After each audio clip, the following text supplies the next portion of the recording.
Well, I'm going to show you a couple of images of ultrasound. So my main aim is just to show you some images. This is not a lecture. So I think that we can see many of finger injuries by the ultrasound. So let's start. I'm going to share.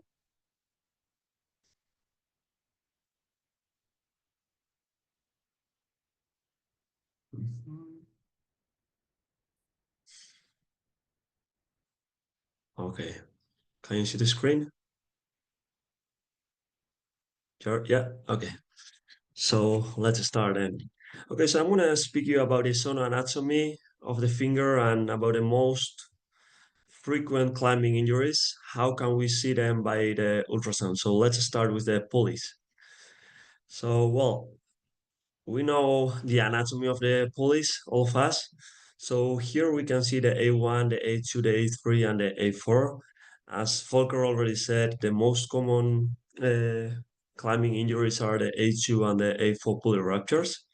So this is what we are going to see by the ultrasound, okay? So I'm going to start with some quite basic images. As Volker said, here we can see this is the superficial area. This is the deepest part, okay? So here we can see the proximal aspect, the distal aspect, and this is the proximal phalanx. This is the flexor tendon, and this is the A2 pulley, the distal edge, which is the easiest pulley to identify as it is the thickest one, okay? And this is the long axis, okay? So if we continue with the images, here we are gonna see a video of a long axis of the finger. So let's see, this is the head of the metacarpal bone. This is the gliding of the tendon. You can see that you can see the gliding quite easily. And this is the A1 pulley, which is quite well known for the trigger finger, but not for climbing injuries. Then this is the A2 pulley, the flexor tendon. This is the PIP joint, the volar plate, the Chekrian ligament, and this is the medial phalanx, flexor tendon, and the A4 pulley. So I think that this is the most interesting part for uh, for the ultrasound examination to see the most frequent climbing injuries. And now we are going to see how can we play with long axis and short axis. So let's start. This is the MCP joint, A1 pulley, and we can see perfectly the A1 pulley surrounding the flexor tendon. Now I'm going to move again to the long axis, and this is the proximal phalanx in short axis, and this is the A2 pulley. Okay, in my opinion, it's really, really important to make sure that we are seeing the same tissue in long axis, and in short axis. So I'm going to show you a couple of cases. This is the first case. So in the ultrasound, as you know, you can see some direct signs and some indirect signs. As Volker has already said, the most used ultrasound diagnosis measurement is the tendon bone distance. So if you have a pulley injury, you can see that the flexor tendon is not close to the proximal phalanx. So this is a panoramic view. Here we can see all the proximal phalanx, all the medial phalanx, and all the distal phalanx. So here we can see the flexor tendon, and as you can see, it's quite far from the proximal phalanx, also from the volar plate, and also from the medial phalanx. So this is a A2, A3, and A4 multiple pulley rupture. I'm going to show you now a video. Here what I'm doing is a passive flexion and extension of the finger. Here you can see the tendon gliding, and you can already see how the flexor tendon is getting farther and farther from the phalanx. Okay, and this is exactly the same case, but with a active forced flexion finger position, which means that I'm doing a resistance against the fingertip. Okay, so we are simulating a crimping grip, and here you can see that the flexor tendon is separating from the phalanx quite much. Okay, this is the A2 complete pulley rupture. Here we have the A3 pulley rupture, and here we have the A4 pulley rupture. So as I have already said, this is a multiple pulley rupture, A2, A3, and A4. So I would say that this is like one of the unluckiest scenarios that can have a climber. Okay, so as Volker already said, we can measure the TBD, but we can also see the pulley rupture with other direct signs, which is that we cannot see the pulley, or we have a lot of fluid, okay, and many other variables that we have to check by the ultrasound. So look at this. This is a huge A2 pulley rupture, but here we can see that also the volar plate is really separated from the flexor tendons, what means that this is a huge A2 and A3 pulley rupture. Okay, so here what we can see is that we have a lot of fluid that in few weeks it's gonna become in scar tissue. Okay, this is why it's really interesting, and I think that it's really important to start using the thermoplastic ring quite fast, because if we are seeing the patient quite late, we will have too much scar tissue and the thermoplastic ring is not gonna be useful. Okay, so now let's move to the flexor tendons. Here we have the flexor tendon. This is the flexor digitorum profundus, and this is the flexor digitorum superficialis, and this is Camper's chiasma. So how are we going to see all this by the ultrasound? Look at this. This is a short axis. Here you can see where I put the proof, the transducer. And here what I'm seeing is the flexor tendon of the ring finger, the flexor tendon of the middle finger, okay? And all this muscle belly is gonna be the lumbricalis, FDS, FDP, and the lumbricalis. So this is a short clip, and here you can see that if we get more and more distal in the finger, we can see all the flexor tendon, and we can also see, we can distinguish the flexor digitorum superficialis from the flexor digitorum profundus. So I think that we are able to see perfectly all the flexor tendon, all the pulleys, and all the lumbricalis muscle belly. Now let's move to the long axis. So this is the FDS, this is the FDP, this is the MCP joint. Okay, so it's much of the same. I think that the ultrasound is really useful to learn the anatomy of the finger. Let's move to the next one. This is a bit more tricky, but what we can see is the attachment of the FDS, which is not a quite common climbing injury, but I think that is really interesting to check it. And we have also other cases. So look at this. This is a ganglion cyst, okay? So we can find sometimes a pain in the finger, which is like quite specific, okay? So what you're gonna see in the ultrasound is like a big cyst with lots of fluid, but it's like quite hard, okay? So I think that this is quite interesting because it's not really easy to make a good diagnosis of pulleys without an ultrasound, and it's really important to make a differential diagnosis to make sure if it's a ganglion cyst or if it's a pulley injury, which is completely different. Okay, and this is a ganglion cyst. You can see here perfectly. Okay, and this is another case, the third case that I'm going to show you, and here you can see that the flexor tendon is separating from the phalanx, okay? So when you're seeing this, you have to make sure if it's a tenosynovitis, if it's a pulley rupture, let's see it again. You can see here, all this is in the short axis, the flexor tendon, and this is a complete A2 pulley rupture, but sometimes it's not easy to know if it's a tenosynovitis, if it's just fluid, or it's a pulley rupture. And I think that the ultrasound is really useful for that.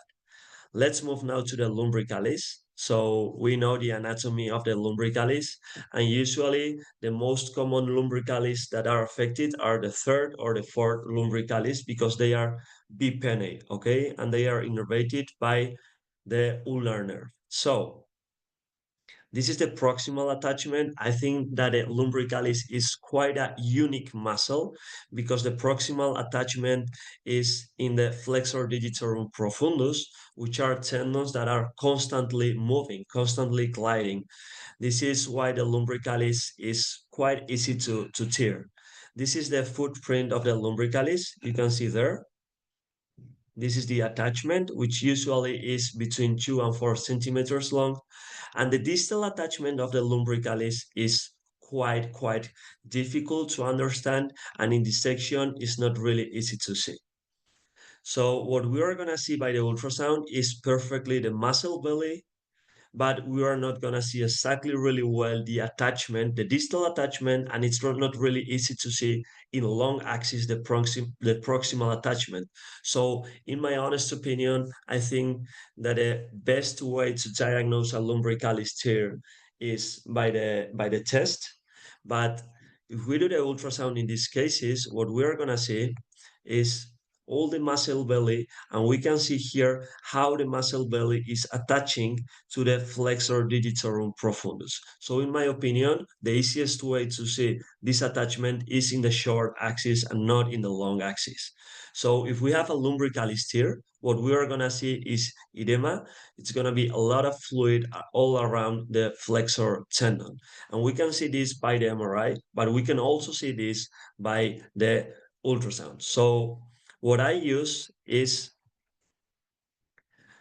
a direct measurement, which is I usually see how much fluid do we have around the flexor digitorum profundus, and we can also measure the distance between the flexor digitorum superficialis and profundus, because as a consequence of the lumbricalis tear, this distance between the two flexor tendon is gonna get increased, and usually is in the ring finger. Okay, so I think that this is the quite a common injury in climbers also. And now we have the PIP that I would say that along the pulleys and the lumbricalis is one of the most affected aspects of the finger. So let's see what's going on with the volar plates. So we know what is a volar plate. As Volker already said, the distal attachment of the volar plate is in the base of the medial phalanx, and the proximal attachment is the check rein ligament. So it's quite a tricky structure because in the distal part is a cartilage and in the proximal part is a ligament. So what we are going to see is all the volar plate really well, but the distal attachment, the proximal attachment, what it means, the chakral ligament, it's not really easy. But for me, the most important point is that the chakral ligament is really close to the capsule. So it's gonna be the roof of all the fluid that we are gonna see getting out from the PIP joint. Okay, so this is where Volker is doing the injection.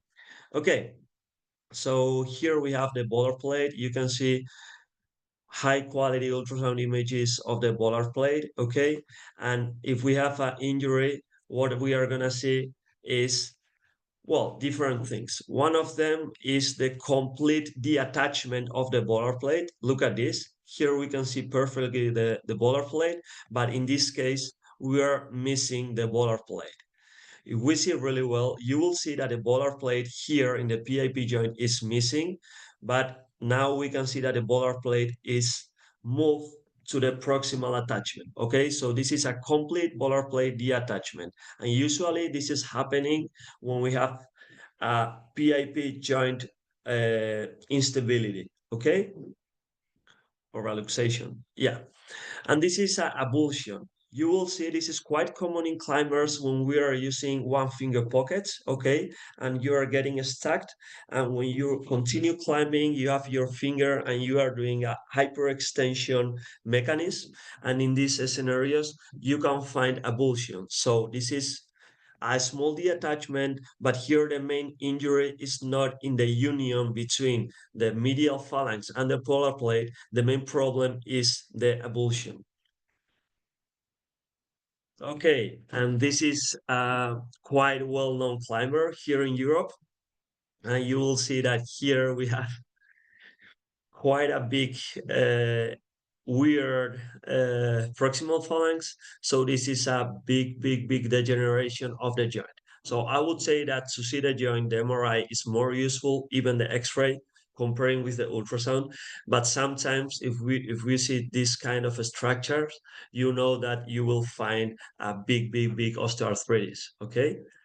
And finally, this is quite common. So, as Volker said, they released a new paper about a capsulitis, and Jared's paper about a capsulitis is also really interesting. One is more focused on conservative treatment, and the other one is more focused on injections. But the ultrasound image that we are going to see in the capsulitis is this: lots of joint effusion. This is quite big, and all this synovial fluid is coming out, is coming from the PAP joint. So if you have a climber with a restriction or a deficit in the finger flexion range of motion, which is painful. And then in the ultrasound, you are seeing a big joint effusion. This means that we have a capsulitis. Okay. This is another case. You can see a short clip, and you will see that sometimes if you are doing a dynamic maneuver, that I would say that in my opinion is the most interesting tool of the ultrasound comparing to the MRI, you will see that all the joint fluid, all the synovial fluid is like popping out, okay? And sometimes in this fluid, you will see that you can see some white points. And if you are interested in knowing this, I would say that there is a kind of a new diagnosis that is not widely used. And well, Volker can explain you really well what is this, but we are thinking that this is a synovial chondromatosis, and this is a quite interesting topic that I think that we still need more research to know exactly how it is related with osteoarthritis of the PIP joint. And finally, we have the collateral ligaments. We have three different collateral ligaments, as you can see here in the image, okay? And in the ultrasound image, if we have instability, you will see that usually there is a thickening of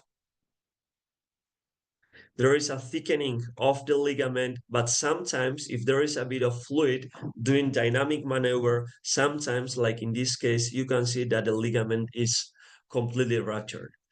So the take-home message is that for pulleys, the dynamic examination in active force flexion is really useful. For me, is the gold standard diagnosis tool. The tendon bone distance measurement is really, really useful, but we also have direct measurements, and I think that the next papers will be focused on this topic. The lumbricalis, the orthopedic test, I would say that is more useful than the ultrasound, but we can see all this edema all around the flexor digitorum profundus. Then the capsulitis, it's a disaster box because we can have a capsulated which is connected with osteoarthritis. We can see a capsulitis which is related to a collateral ligament sprain, but I think that a joint effusion of the PIP joint is quite common and really interesting. And then the collateral ligament. So that was my presentation. Thank you.